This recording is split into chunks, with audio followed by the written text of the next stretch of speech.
మాజీ విద్యుత్ మంత్రి జగదీష్ రెడ్డికి డిప్యూటీ సీఎం బట్టి విక్రమార్క కౌంటర్ ఇచ్చారు. కక్ష సాధింపు అంటే అవగాహన రాహిత్యమేనన్నారు. విచారణకు ఇందిరాగాంధీ లాంటి మహానేతలే కమిషన్ల ముందు హాజరయ్యారని, జ్యుడిషియల్ విచారణకు గైర్హాజరైతే న్యాయ వ్యవస్థ చూసుకుంటుందని తెలిపారు. ఇక జగదీష్ రెడ్డి అసెంబ్లీలో మాట్లాడుతూ విద్యుత్ కొనుగోలు అంశంపై న్యాయ విచారణ జరపాలని పదే పదే కోరారన్నారు. వెంటనే సభానాయకుడు సీఎం రేవంత్ రెడ్డి పారదర్శకత ఉండేందుకు న్యాయ విచారణకు ఆదేశిస్తున్నట్టు ప్రకటించారని బట్టి గుర్తు చేశారు. రాష్ట్రంలో ఎవరికి ఏ ప్రాంతంలో అయినా విద్యుత్ సమస్య ఎదురైనప్పుడు 1912 నెంబర్కు ఉచితంగా ఫోన్ చేయవచ్చు అని తెలిపారు.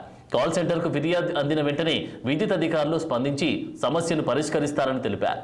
న్యాయ విచారణ జరగాలని నాటి విద్యుత్ శాఖ మంత్రి జగదీష్ రెడ్డి కోరగా ఆ పార్టీ నేతలే కక్ష సాధింపు ధోరణి అంటున్నారు. వారికి కక్ష సాధింపులు ఉన్నాయేమో ఎవరికి తెలుసని డిప్యూటీ సీఎం అన్నారు. సమస్యలు పరిష్కరించాం. 10 ఏళ్ళు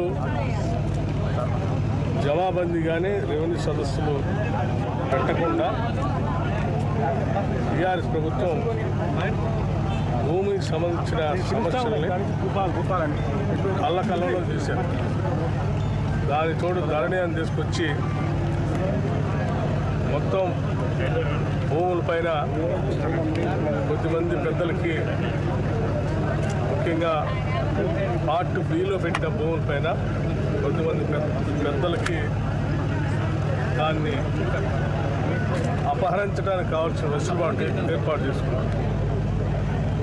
కాంగ్రెస్ ప్రభుత్వం వచ్చిన తర్వాత మేము గతంలో చెప్పాము, చాలా స్పష్టంగా ధరణి పైన నిర్ణయం తీసుకుంటాం. దానికి సంబంధించి కమిటీ వేసాం. ఆ కమిటీ రాష్ట్ర వ్యాప్తంగా అందరి అభిప్రాయాలు తెలుసుకొని ప్రభుత్వానికి రిపోర్ట్ ఇచ్చిన తర్వాత దాని ముందు ప్రజల ముందు పెడతాం.